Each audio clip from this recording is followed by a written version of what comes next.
Um, I just read real quick. Looks like you've had a previous trainer for some human aggression. Is that correct? Mhm. Yeah. Okay, go ahead and fill me in on what's going on with Milo. So we've had Milo since he was a pup. He did get taken away from mom earlier than they're supposed to. Mhm. I think the people that were breeding them were just kind of in it for the money. Um, so because when he was little, he was, malnourished, he had worms, so it was a lot of vet visits. I think we got him at like 4 weeks, Okay. which is pretty early. Um, and so when they got him, I was in college, so I wasn't really home that much. It was my mom and my brother, Hmm. and they kind of let him do whatever since he was a pup. And I don't know. I think the really bad aggression started. What do you think? I can't really put a timeline on it, but Yeah, all of a since he was a sudden bigger dog, yes. it was like a switch. When people would come over, he like if they go to pet him, he'll like jump, growl, and try to bite. Hmm.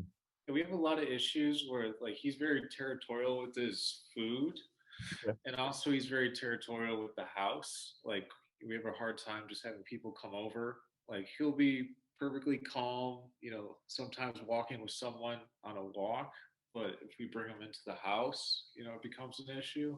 Hmm. And also, yes, strangers an issue. Yeah. It's like when they make eye contact. Because I have a friend that we've been working on um getting him to like see her more often, and we can walk him together. She has to stay like quite a bit far apart, like she's not right next to me, and he's fine walking, but the moment she acknowledges him, that's when he starts like pulling Mm. at her. Okay. Yeah. Yes, yes. The main issue is people aggression, and it's usually from him being territorial about his home or his food, and yeah, I guess that's really the main issue that we're having. Yeah, we Yeah. were told it was also like either like a fear or anxiety aggression. Hmm. So we've tried prescription drugs that his vet prescribed. We've tried CBD. His daycare, um, this sorry, recommended melatonin. So we've tried that too, and they do kind of help. But again, once a stranger comes in, he like gets aggressive. Hmm. Okay. Anything else? Um, it's Yeah, weird yeah, because that's the main we thing. Yeah. take him to daycare and we have to hand off the leash to the person that to take him back, Mm. and he's never had an issue going back. And the reason why we've kind of seeked out help is because he actually just got kicked out of his daycare because he bit someone there. Hmm. Okay. So far they've been able to like control his behavior. I mean, I've got complaints that he's very stubborn, especially at the end of the day when they have to go back to their individual like rooms after playtime, Hmm. that he is stubborn to go Hmm. back. Um, and he has kind of like nipped at people before, but I think this is the first time he actually bit someone because he just got kicked out. Hmm. So it's weird. Like I said, we've never had an issue with him going back, handing off the leash to a stranger. But Hmm. then someone coming over or like in a walk, if someone gets too close and acknowledges him, he Hmm. doesn't growl. He'll pull, and he really doesn't really growl or try to bite until your hand is like right over him, ready to pet him. Yeah. Hmm. Do you know how he ended up biting the daycare handler? We don't know specifics, but they kind of alluded to. I think it's from when they have to move him around. Like I think he's just very stubborn. He wants to stay where he is, and then when they Mm. try to like put a leash on him and move him, I think that's where it happened. Okay. But the main thing that they were kind of talking about him before is like he's just very stubborn about at the end of the day, moving him is a pain. Hmm. But other than that, they said he was a because like no real issues with him playing with other dogs or in the morning. He's not too bad, but yeah, he's just very very stubborn. How bad was it? Did they say? It wasn't too terrible. Like the girl didn't have to go to the doctor or anything, but she said that they couldn't take Milo in the future because of it. Okay, so you made contact, but sounds like you didn't puncture. Mm-hmm. Yeah. Anything else? Yeah, Um, his issue is just people aggression. Yeah. Okay. with eye contact too. Mhm. Like as soon as he's acknowledged, I think that's the weirdest thing. Yeah. In terms of just having him around the house, he's not really an issue otherwise. Like he doesn't destroy things. Walking him isn't too big of a problem as long as he's not like lunging after a bicyclist or He something. does hate bicycles. Like Mhm. he just will die. Yeah. Yeah, but the main thing we really want to solve is people aggression. Other than that, we don't have too many issues we want to work on. Okay. And I'm assuming you guys have no issues with him. The only times we have issues with him is like a couple times he would like stolen food, Okay. and from my understanding of dog training is like I know it's really important not to let I don't want to reward the behavior and let him have it. So the couple times I've been bitten is when I try to get whatever he stole back, and he has nipped me a couple times doing that. Okay. And nothing terrible, but yeah, he has like broken skin once or twice, but it was just the one bite. I think it's just he thinks I'm gonna stop once once he gets that one bite in. And by broken skin, we're not talking about a puncture. It's just more like he's like scraped or. I mean, it was one time it was a puncture. Yeah. Okay. Anything else? I think that's really it. Yeah, he hasn't really done that to Lorena. It's really only been me, and yeah, we've had him for 8 years now, and it's only happened like twice, if Okay. that. Yeah. And then when you worked with the previous trainer, what did they have you do? And so the big issue we've had with previous trainers is that they would give us like a mechanism for disciplining him, and it would work very briefly, but then he just wasn't really bothered by it.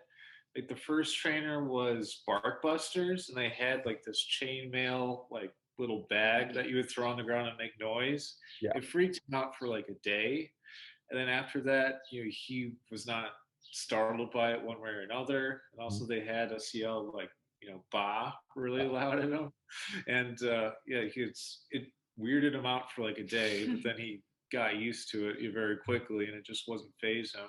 Like one of the issues that I kind of see is that I don't understand a good way to discipline him that one is safe for me because I don't want to get my hands nipped, and also that isn't too dangerous to the dog either because yelling at him doesn't seem to deter him very much. The spray bottle didn't deter him. The throwing the bag on the ground didn't deter him. So that's the kind of stuff we tried out before. Okay.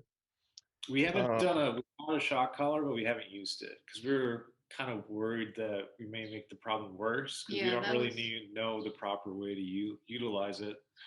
Yeah. Was that just something you came to a conclusion yourself, or was that like recommended to you? We bought it, I think, like one time when we were feeling that we really needed to, start, working on his behavior again. But then after we purchased it, we read more into it, and they said it's something you have to be very careful with aggressive dogs. So it's just, from what we've been reading online, to not make the problem worse. Okay. And how long has Milo been this way? Yeah, like it's hard to tell. Well, he met Aubrey when we were still with my mom at St. Charles. Yeah, I would put it like 4 or 5 years, and it's been more of an issue. Like it's been more obviously an issue in that like we moved out of the house, or moved, into our own place, and when we have people over at this house, it's he's clearly very aggressive towards them. I think he had issues in the previous house, but it wasn't quite as bad. Like for example, like her brother's girlfriend, there would always kind of like be this weird like uneasiness when he would kind of come over and he wasn't super like welcoming around her. So I think he's always been a little weird about strangers in the house, but it seems like it's gotten worse. Like some behaviors got better, and so I used to live with my mom, and when I moved out with him, we got our own place. I took Milo with me, and my mom kind of just let him do whatever, and he was really bad about stealing food. It was like his way or the highway. And so when we moved in, we were a lot more disciplined with him. So he's gotten a lot better about sitting when you tell him about stealing food. That has decreased a lot, but then we feel like the aggression kind of picked up a little bit. Okay. Um, the e-collar that you bought, do you remember how much you paid for it? I can look for it. Yeah. It wasn't cheap. Yeah. It was one of the nicer ones. The other end is good. I think it was around $100. It's the Educator. Okay. This is the one we got. Yeah. How much does he weigh? Oh, he's around 60 pounds, I would say. How long ago did you buy that? Within the year. I don't Yeah, think it's it's more than, because when we moved 6 to in. 8 months ago. Yeah. Yeah.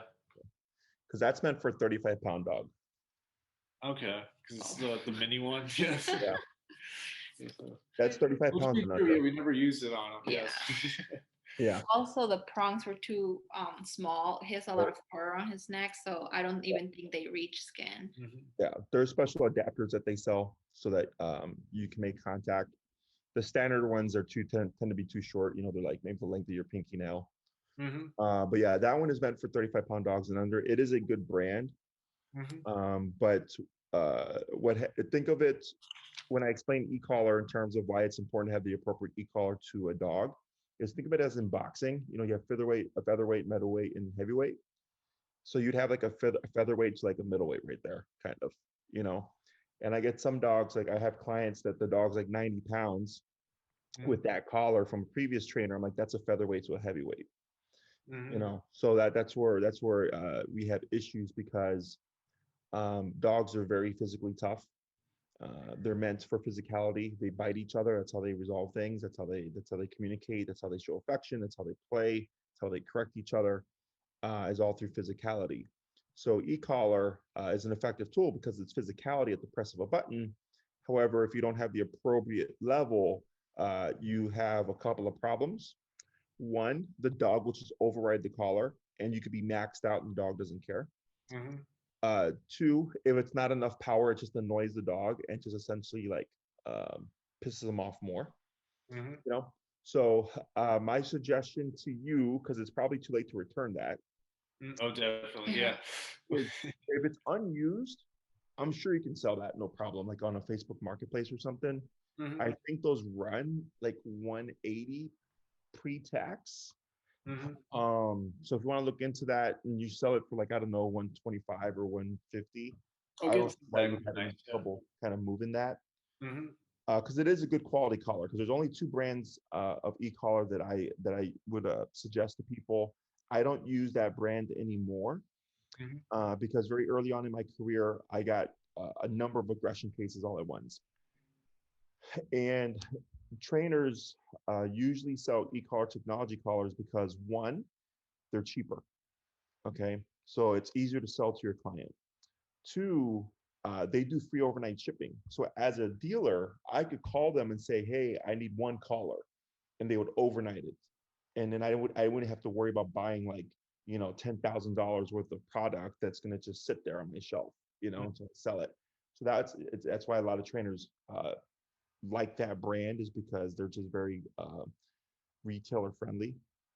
But all those dogs that I had in the beginning were on those collars were getting more aggressive. And I was like trying to figure out what was going on. So then I switched to Dogtra, which is the brand that I use now. And all those cases got better. What's the brand again? Dogtra, Dogtra. And I'll provide you all the information of like the make and model that I would recommend and everything for Milo. Okay. So the stuff that you're dealing with here is not out the ordinary. It's normal behavior. It's just whether or not it's acceptable or how he's handling it is acceptable. Okay. So if you go to a friend's house and they have a dog and you knock and you hear the bark, probably, right? And let's say that dog loves people and you hear the dog barking and then your friend opens the door and the dog sees that it's a person and the dog loves people. So the dog goes from being territorial to I love people and they relax, right?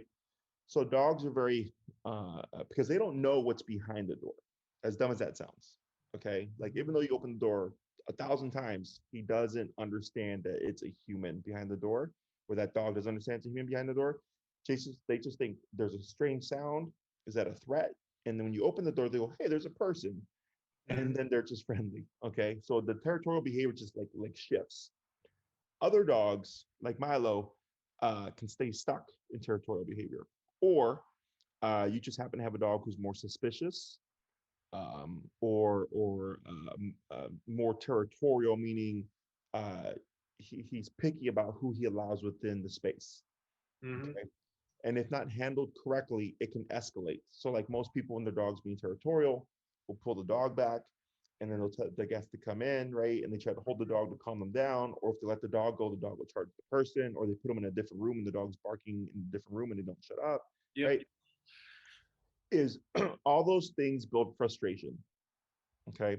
Because when you open the door and that person comes in, your dog is saying intruder alert, right? And even though you open the door and even though you know you're inviting the person in, your dog doesn't. Your dog's like, why are you letting in the threat? Okay. So then things escalate. So then when we pull our dog back to try to control them and restrain them, you create more frustration because now he can't get to the threat. Okay. Same thing if you remove them and put them in a different room. He's like, hey, that threat is in here. Why'd you lock me up in here? Like I'm trying to like protect the home. Okay. And then let's say you are pulling out the dog, pulling back the dog, or you just open the door and they come charging your guest. So now you've rewarded all that frustration. Okay. So we do this in protection training, which is where we train a dog to be aggressive on command to a human. We'll take a dog, let's say a German Shepherd, pop him on a harness, pop him on a leash, and you get the handler holding back on the dog, and then you have someone across the dog acting suspicious, making threatening gestures at the dog to incentivize them to growl, to get them to bark, to lunge, start to snap and stuff. We're building a lot of frustration, but we're doing that by one person pulling back and the other person teasing the dog. Okay. And then when we start to see things that we like, we'll praise the dog for like barking and lunging and snapping and stuff. And then when we want the dog to bite, if we think it's starting to develop, we'll release the dog. So the dog has the opportunity to bite. Okay. So a lot of people do this unintentionally, even with dogs when they walk in the street, right? You might see a dog be reactive and you see the owner pull the dog back. And that's just creating more frustration. So the next time the dog sees another dog, they're just building off that frustration. And eventually, if they happen to get to the dog, we get a dog bite. Okay. So it happens all the time. It's just not knowing how to handle the situation correctly. Okay. So the territorial stuff, this is why he's got issues there and he didn't really have issues at the daycare. Okay. Because the daycare is a community setting. So when looking at your case, when I think human aggression, okay, human aggression is the dog will try to bite or attack a person regardless of the context. In the home, outside the home, around food, not around food, touching the dog, like it's just aggression for like everything. The dog is actively trying to target a human, or they jump to aggression towards a human consistently over any little thing. Okay. So that's what we would call a human aggression case. You have a very territorial dog and a resource guarder, which is still factored in under territorial. Okay. So some dogs will resource guard food from humans, but not dogs. And some will resource guard food from dogs, but not humans. Okay. Or some will do both, or some will do neither. Right? So there's no flat concrete way how this works. Every dog is different.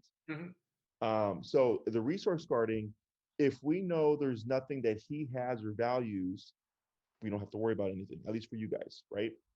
But then, if he just stole something off the kitchen counter and you try to go grab it from him, he's going to defend it, right? So that's a controlled context. So it's not that that he's human aggressive there. It's that he's just defending what he has, and it just happens to be against you, right? Because if you leave him alone, I'm sure he wouldn't have a problem, right? Indeed, yes, it's no problem at all. And one thing I do want to bring up too is that like most of our issues are territorial, but they're what would be an example where if we were walking him and, one of our friends came up to us, Yep. and it seems like it's okay as long as they don't make eye contact with him. But if they acknowledge him in any way, he kind of goes after him and gets very That's aggressive. still technically territorial. Okay. Because he's That's, like in our area is the idea? Yeah. Because there's 4 spaces. There's intimate space, personal space, community space, and public space. Okay. Intimate space would be 2 to 3 feet of you. Okay. Would you let any random stranger into that 2 to 3 foot bubble of you? Like new. Right. So, but you wouldn't bite the person, right? You'd be like, hey, you're talking to me a little bit too close. You can give me some space, or you might take a step back to alleviate that distance. Right. So for Milo, if you're standing with him and he's on the leash, we have 4 responses: fight, flight, avoid, submission. Okay. In that moment, he really only has 2. He has fight or flight. So if he can't run because he's on the leash, right, that leaves fight. So then if he's sitting there with you and it's Milo on a leash and it's the 2 of you and then your friend's talking to you and all of a sudden they look at him, now they're putting pressure on him because now we have eye contact. Okay. But they're close to that intimate space. So now he's saying, hey, I'm cool with you being next to us, but now that you're looking at me, I'm feeling uncomfortable. I'm feeling threatened. Right. You also have to think that the person is probably going to be looking down. Right. So that can be seen as a little bit like even reaching over to pet a dog. I think you mentioned something about that too, right? Coming in like this. Yeah. That's very threatening. Yeah. Same thing for a human. If someone's standing, 3 feet of you and they're just staring at you, you're going to like it. Probably not. Yes. but dogs are very transparent. They're very black and white. Either he likes it or he doesn't like it. Right. As humans, we're taught to avoid confrontation. We have a complex language where we can say like, hey, like, why are you staring at me? And they're like, oh, I'm sorry, I wasn't staring at you. I'm staring at the thing past you. Oh, okay, my mistake. Right. Like you can understand that. Milo doesn't. Okay. So once you start to understand these behaviors, it starts to how do you say, you can either work around, avoid, address, you can always stop these things, but we cannot make Milo like being stared at. At the same time, I'm like, why are you staring at my dog? So it's half holding Milo accountable for his actions because they're not acceptable, right? Even though he's a dog, they're not acceptable. Because ultimately he will pay the price for it if he were to bite the wrong person, right? The other thing is you also have to advocate for him. So we deal with a lot of aggression in reactive cases, and I always tell everybody the bare minimum is just that your dog coexists in the world and is not a problem. Can walk by people can look at them and all that stuff or whatever. But then if I have a dog that I know does not like to be touched, okay, I don't care if a random stranger wants to touch my dog. So that they start cooing at my dog, the first thing I'm like, no, leave my dog alone. Oh, but I'm good with dogs. I don't care. Back off. It's not your dog. You want to pet a dog, get your own. Okay, because if it's like we wouldn't allow some random stranger to touch our kid. So I don't understand why people think that they can touch our dogs. We've actually complained about the same exact thing. Like people would come up to Milo, we'd have to tell him like, no, he's not friendly. He's not friendly. Yeah. And I do think he's gonna be one of those dogs that he just does not like to be petted. Like he doesn't even like sitting like on the couch with us. Like he'll be on the couch, and as soon as either of us come sit next to him, he'll like go somewhere else. Yeah, and even when it's within the family, right? That already tells you like he's cool with you guys, right? But he's just not that kind of dog, and it happens. So we cannot make Milo something that he's not, but we can address a lot of these things. Okay, a lot of stuff that you're dealing with can be addressed for sure. Okay. And when it does come to socializing Milo, if you would like, because we always push for more. I have a bare minimum, but we always push for more. Okay, is the people you would see on a regular basis, the friends that come over regularly, your family that comes over regularly, that is more realistic to expect of Milo to kind of warm up to them because he would see them on a regular basis. Okay. But the random one-off guest that comes over with like, the boyfriend or girlfriend or whatever, or like random strangers on the street, like I just tell people don't even worry about that because it's not realistic. Okay. So you're on the right track with the remote collar or the e-collar tool. you're wise to have not tried to use it, because the way we tend to think it works and the way it actually works is very different. Okay. Uh, People tend to think punishment based, which is if I say something and you don't do it, I'm gonna hurt you. Okay. And not that that's not an approach, because it is an approach. It's just not the first approach. Okay. So what we do is what's called pressure work. Okay. Are you familiar with pressure work?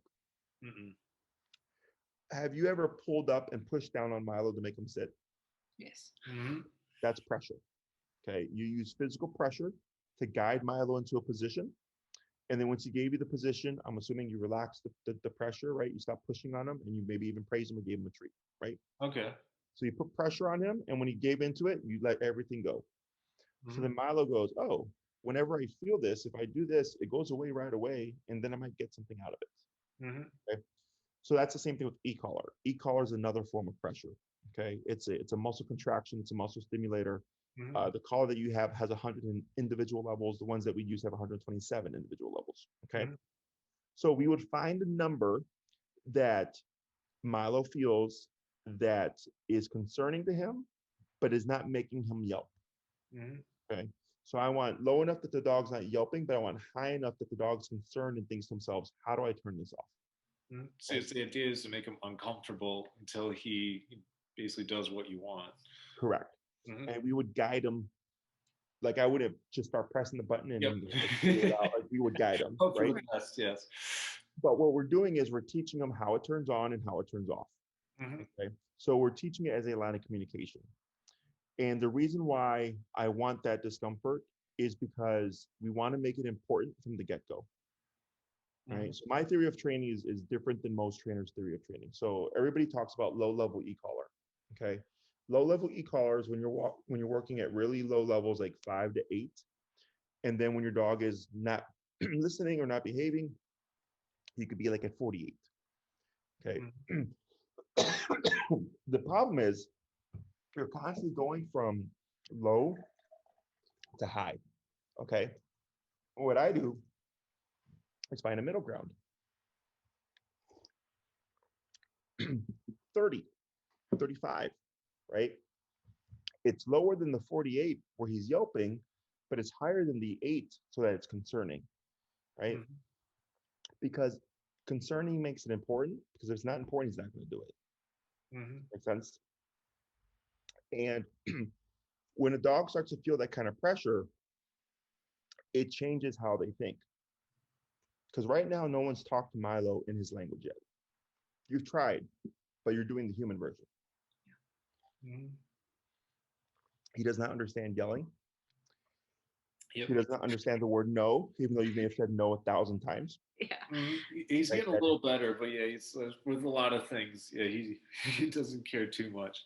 Because no is a human word. Right? What is a dog? What is the dog version of no? A bite. Yes. Right. He does not understand a mesh bag. Because he could, but the thing is, you're not targeting Milo. Right? It's like you throw it on the ground to like spook the dog or whatever. And then you, like you said, like for the first day, he was like, oh, what is that? And then he's like, whatever. Right? Because there's no physicality there. Another dog would not go and throw a mesh, rag at the floor and go, bah. It would just bite him. Right? So the e-collar, I like to look at as a bite on a button, if you will. Okay. So that's why it's important that we teach it first before you use it to correct things.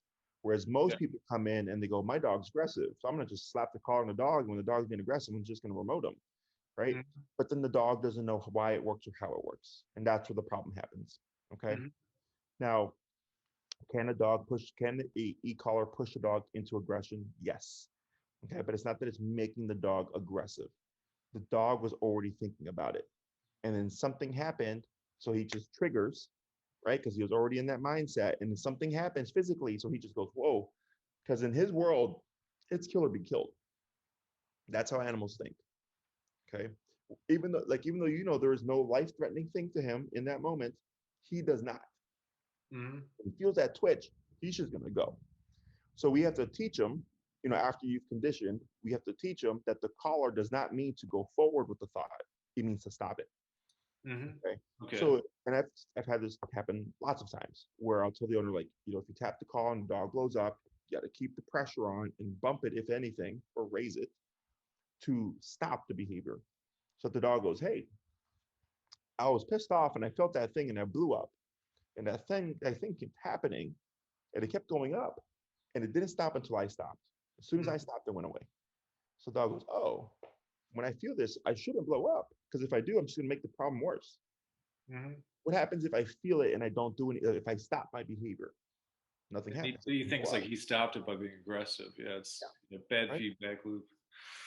So pressure on, pressure off. Okay. So that's why it's important that we teach other things first before we target the aggressive behaviors. Okay. Because the territorial thing is just, he needs communication there. Okay. He needs you to tell him, yes, I know someone is here. You can relax now, thanks. Back off and chill. So when the guest comes in, he's not lunging, barking, growling, or whatever. He's as passive as can be. He may not want anything to do with them, but he'll just hang around and just like ignore them. That's fine. But don't try to go against the guest. Okay. The resource guarding is technically easier. It just takes a lot of work. It takes time. Because that's teaching them how to formally release an object when told. Okay. Now we can also do other things like teaching him that, like, let's say you reached for something, to automatically spit it out by default. Okay. But it takes time, because when you start to put rules around objects, dogs tend to be dissuaded, because now it's not like, I can steal this, and if you try to grab it from me, I'll just bite you, right? Once you start to put rules on things, he's like, well, I really don't want that bone anymore because I don't have that much power over it. Okay. So then you're trying to balance control and comfort. Now, me personally, I don't care if the dog takes the object or not, right? Because if I have a resource guarder, like, it happens all the time. I've had dogs like really bite the crap out of people.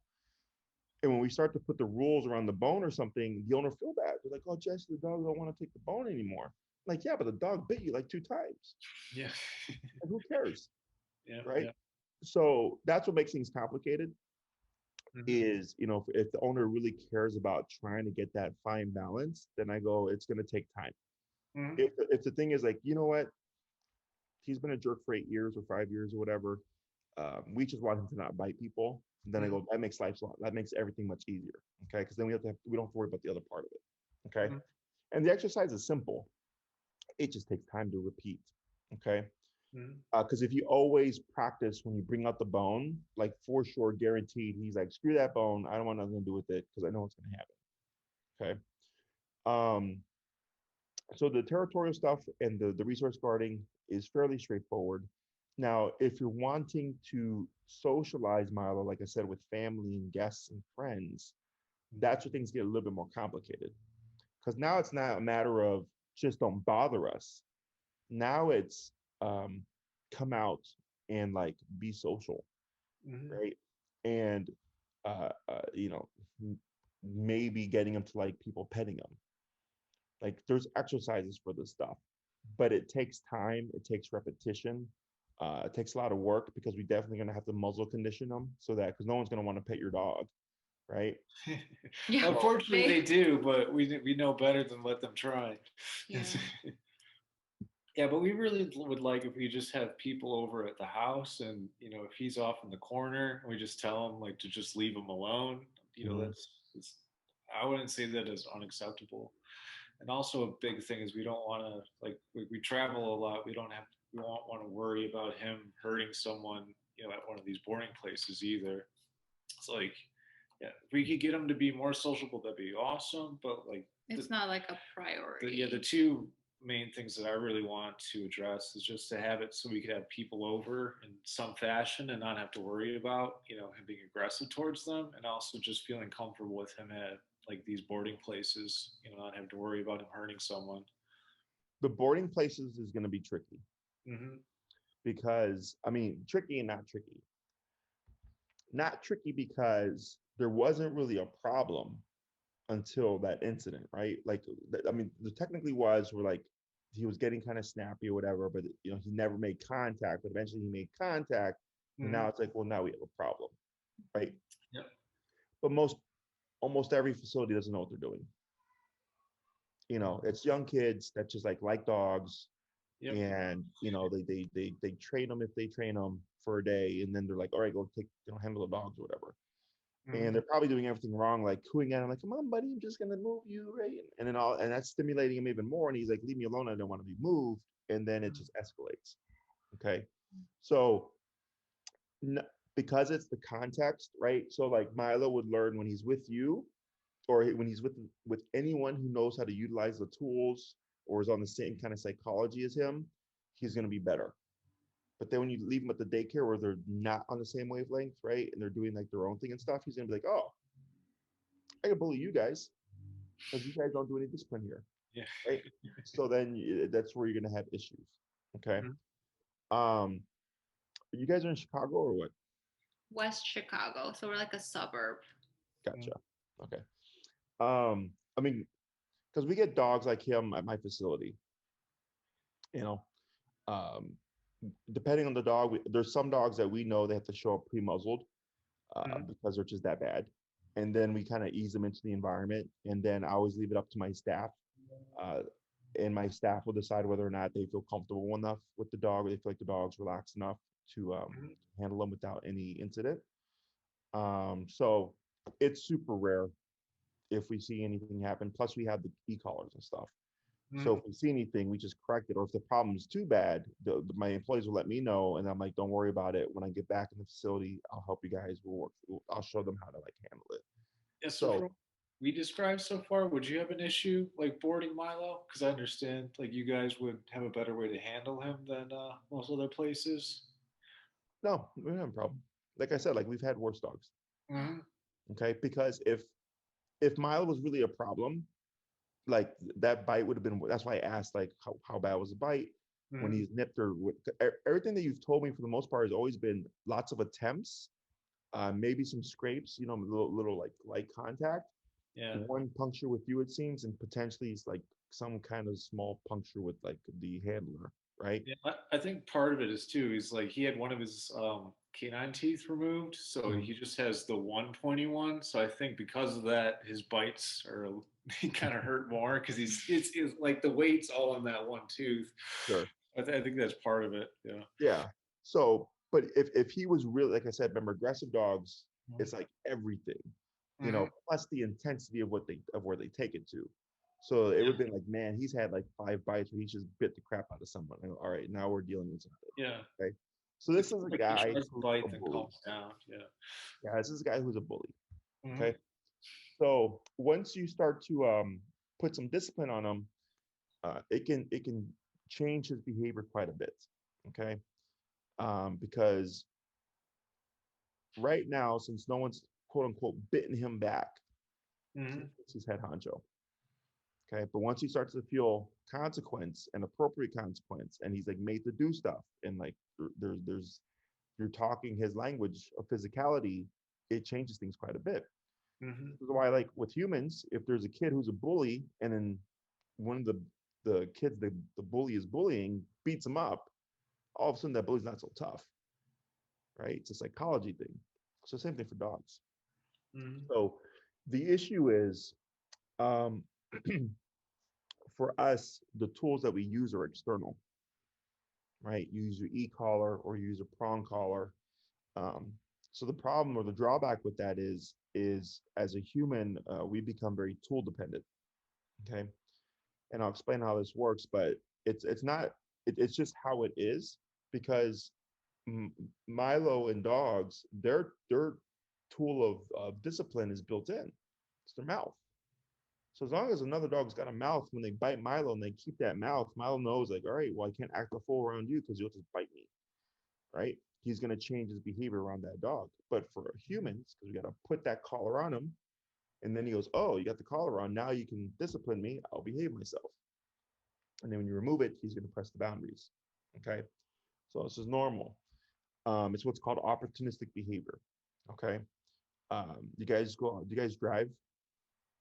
Mm-hmm. Do you go on the expressway? Yep. Do you go the speed limit? Sometimes. Somewhat, yeah. Same thing as what you could get away with. Yes. Exactly, right? When you see a squad car, what happens? Mm-hmm. Slow down. Slow down. Yeah, because now there's sort of consequence. Okay. Mm-hmm. So that's opportunistic behavior. If you can get away with something, why not?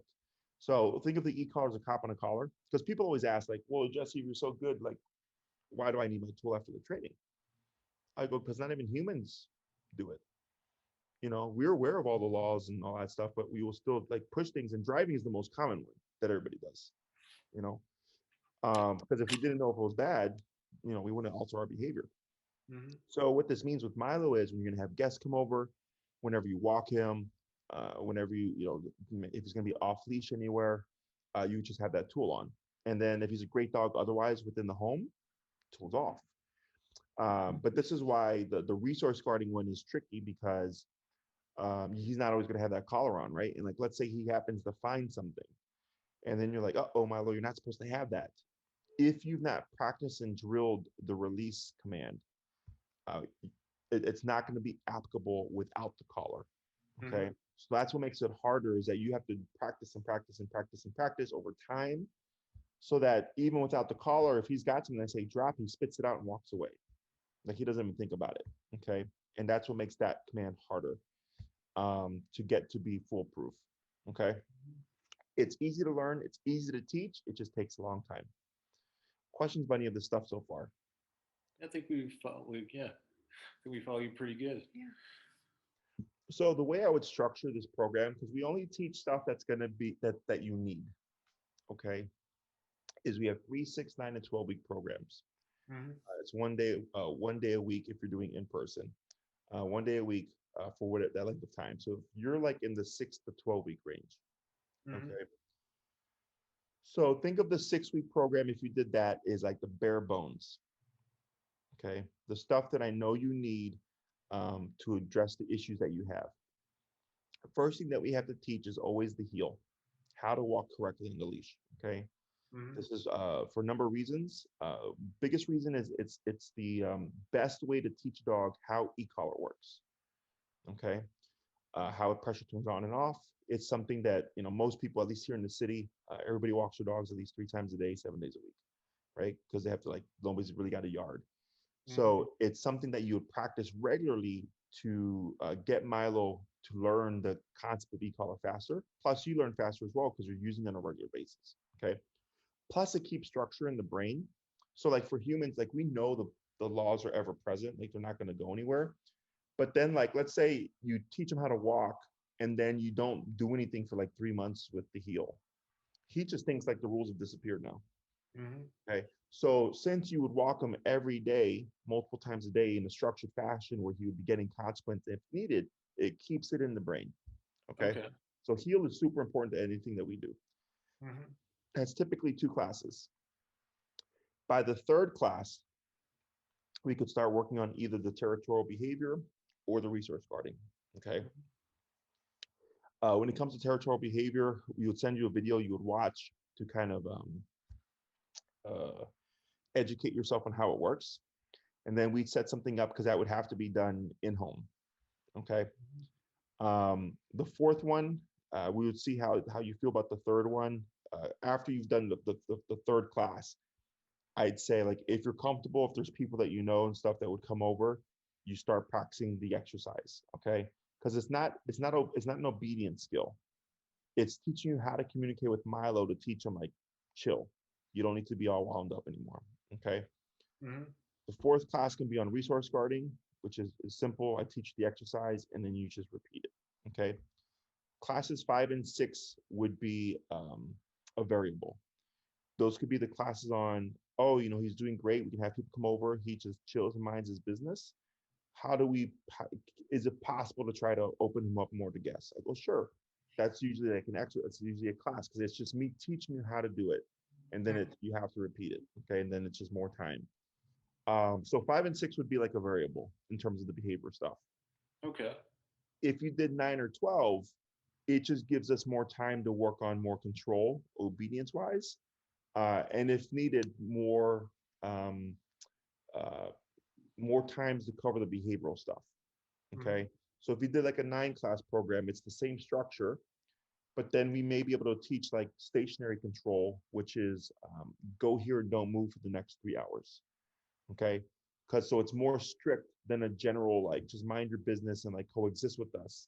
This one's like, yeah, you're going to go over there and you're not going to move from that spot for like 2 to 3 hours, I might guess this year. Okay. So it's even more strict control. We may be able to possibly also cover recall, which is come when called. So then if you ever want to let them off leash, you're not having to worry about, is my dog going to run away or anything like that. It just gives you more more options to be able to do with your dog, essentially. And then the 12-week program is where we teach all 6 commands: sit, stay, down, come, place, heel, to a higher level. If you didn't have a dog with issues, it's the 12-week program is when we train for a fully off-leash trained dog. But when we're dealing with a dog with issues, the behaviors are variable. So we might spend like 4 classes on behavior, which only leaves 8 classes for obedience. Does that make sense? So you're not going to get as far. You're still going to get really far, but just not as far as someone where we just worked on straight obedience. Okay. So you're within that realm. It's just a matter of how much control you want over Milo. The longer the program, the more control you'll have obedience wise. And then there's the behavioral stuff. Okay. The behavioral stuff is shutting down that aggression or those aggressive responses. Like if someone's looking at him and he starts to growl or whatever, we can correct that. That's an easy correction because it's just don't do that. But then if it's like, well, we'd also want to try to open them up to people that we know, that's going to be more complicated. That takes more time. Questions? I think we follow you so far. Yeah. The collar that I would recommend for Milo is the Dogtra Black Edition.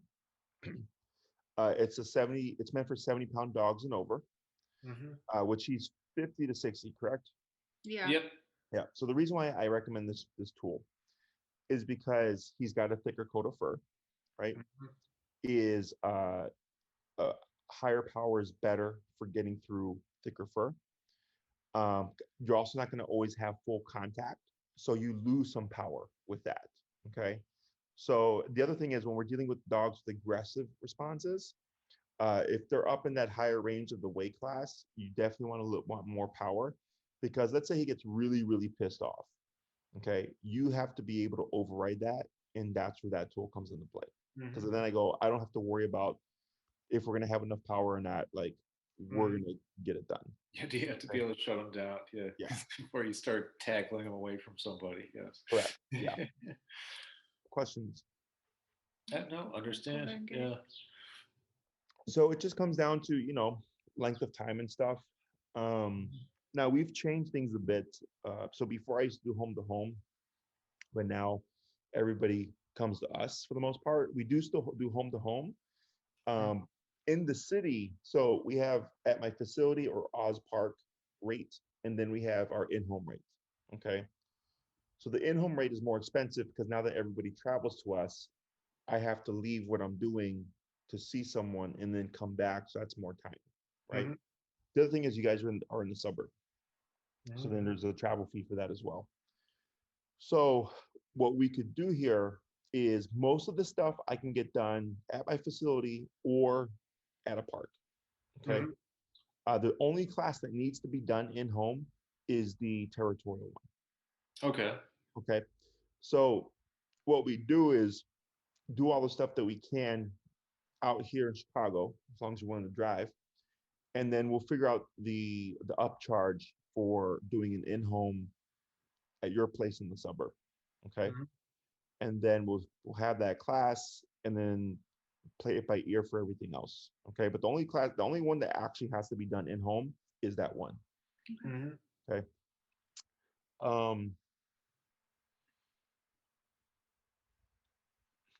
Questions? Yeah, I was just wondering if you could give like some estimate of what the overall cost would be, for 12 weeks. Yeah, like the 6-week or the 12-week program. And also, is it once a week or twice a week? It's once a week for an hour. Okay. Yeah. So the 6 week program is 1,000. Mm-hmm. And this is just the flat rate of like training my facility or at a park. Okay. Okay. The 12 week, I believe, don't it's on my website, but I believe it's 1725 or something like that. Okay. So if you commit the 12, it's cheaper per class because you're committing up front to 12 classes, right? That makes sense. Yeah. But some people will ask, like, can we do 6 and then 6? And I said, sure, but you would pay 2,000. Mm-hmm. Okay. So it'd be 1,000 for the 6 week program, and you're like, yeah, let's do another 6. You pay another 1,000. We don't prorate it anymore. Okay. Mm-hmm. Just because my calendar is so booked up, it makes it easier if someone just says, like, you know what, I'm going to commit to 12. We go, great, just block this time off for you on my calendar, and we move on to the next person. Okay. Mm-hmm. Otherwise, if we do 6 and then another 6, we got to configure things and all that stuff, and it gets more complicated. And then the 9, so it's 1,000. I think the 9 week is like 13 something. Okay. But if you go to my website, you'll see it there. You'll see the in-person rate at a park, at Oz Park or my facility, and then you'll see the in-home rate. Mm-hmm. And so what we've done for a couple of our clients, because they want to do training at the park, but there's like a couple things that need to be done in the home, is that we just came up with a flat upcharge. Problem for you guys is because you're in the suburb. Mm-hmm. So then there's the travel time and all that stuff. Yeah, it was a little bit. Yeah. Yeah.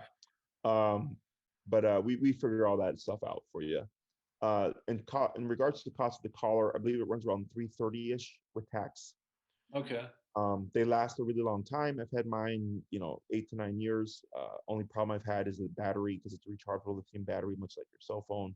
It does give, and you can either send it to the auction and they'll fix it for you, or you can buy the battery and then just replace it yourself.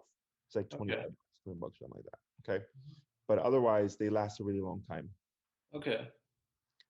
Other questions? So let's say we do like the trainings at your facility, and then we see like, okay, we're struggling kind of following you up the instructions you gave us. Would we be able to then maybe, okay, for the next class, would it be possible for you to come over and like we'll pay the travel fee? Is that something that's possible? Like if we're like, okay, this is not working, maybe we're doing something wrong at home, like during our walks, could we change? Okay, instead of going out to you this week, could you come out to us to kind of? Yes, no. It would just depend on my schedule because you're in the suburb. Yeah. Okay. So like we just have to account for time, travel time and stuff. So I'm not saying no. It's just it may not be that week. We'd have to, like, Marie would have to look at my calendar and say, like, okay, where do you have time to actually go over there, and then come back for your other clients. Okay. But honestly, with the remote collar and then the methodology that I use, it rarely happens. Okay. Because it's really just common sense and logic. And once you understand the concepts, like, it's pretty straightforward. So as long as you have common sense and logic, you should be fine. Okay. We also have, because we record everything now, is if you're struggling with something, I'll say, like, I have a case just like that. Here's a video, then you can, because sometimes you don't see stuff. And that's what can be hard for people, is because since they're not seeing it happen and it's being explained to them, they can't visualize how it works. Then if I have a case that I've worked with, I just send a video and you go, oh, okay, this is what he was talking about. That's how it's supposed to look. Okay. But it's pretty straightforward. Your case, I've had so many of them over 10 years. This is super common. It's not out the ordinary for me. And as long as what holds people back the most is not wanting to go higher on the collar. Okay, that's what holds people back the most, is because they feel bad. But like, let's say Milo is lunging at your guest, right? And you came back, you're like, Jesse, man, like, Milo just did not stop lunging at my guest. First thing I'm gonna say is, how high did you go? 45. Why don't you go higher? I feel bad. Why? I don't want to hurt him. He's a dog. He bites people.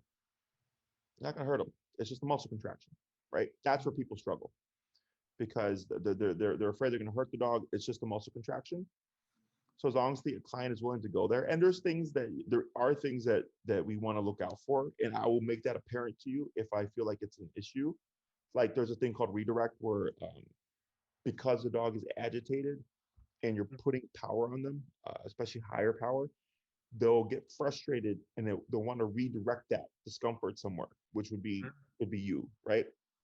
So if I know the dog does it, or if I think the dog might do it, I'll either tell you this is what you do if you think this is going to happen, or I'll tell you hold off on doing anything with that until the next class, so I can work with you and I want to see what your dog does, so I can better inform you like how to handle it. Okay. But for the most part, it's really just the number that really gets like that slows people down. Okay. So like I trained a golden retriever puppy. He just had his third class.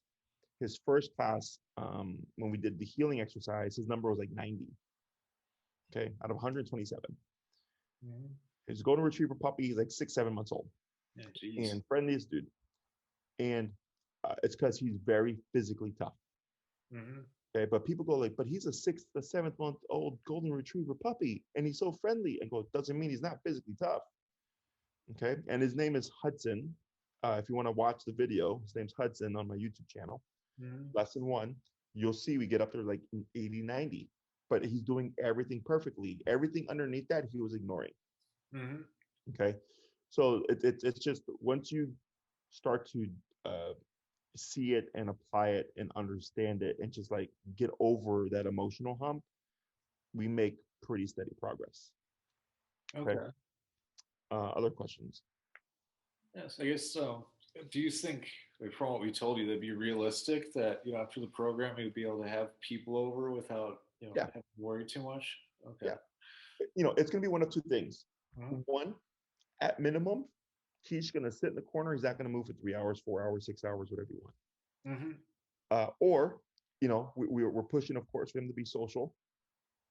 And, you know, we have those exercises, but I cannot guarantee that that's going to happen, right? I cannot make Milo like if people touching him. And if you're telling me like, yeah, if we sit next to him, he walks away and you're his immediate people, like, you know, I go, okay, it's probably it's not going to happen, but doesn't mean we can't try. Okay. Which, by the way, if that is something that you would like to attempt, my suggestion to you is you begin to muscle condition if he's not muscle conditioned already. Okay, because dogs aren't meant to have things on their mouths, so they'll fight it. So what happens is people will delay on it, and then we need it, and now the dog's fighting the muzzle. I'm like, well, now we can't do anything because your dog's more stressed about the muzzle.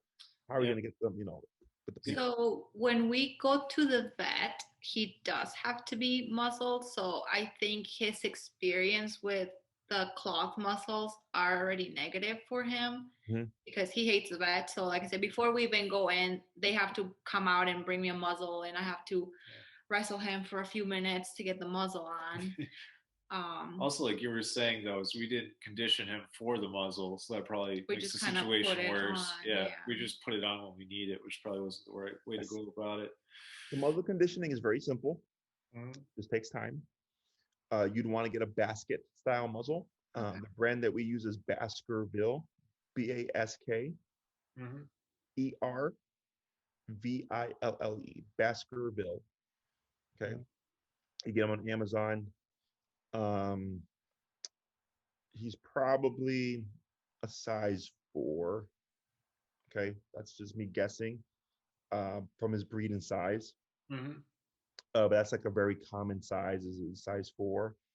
And they'll give you the measurements. And what some clients will do is they'll just order size 3, 4, and 5, and then return the one they don't need. Amazon, so yeah, nobody. All you do is take the muzzle, put his food in the muzzle, or like put a Ziploc to hold the food in. The food, he eats from the muzzle. Okay. If he doesn't eat from the muzzle, he doesn't eat. Put the food away. Keep repeating that. Eventually, he's going to be like, crap. The only time I see food is when that muzzle comes out. He's going to start eating from the muzzle. Okay.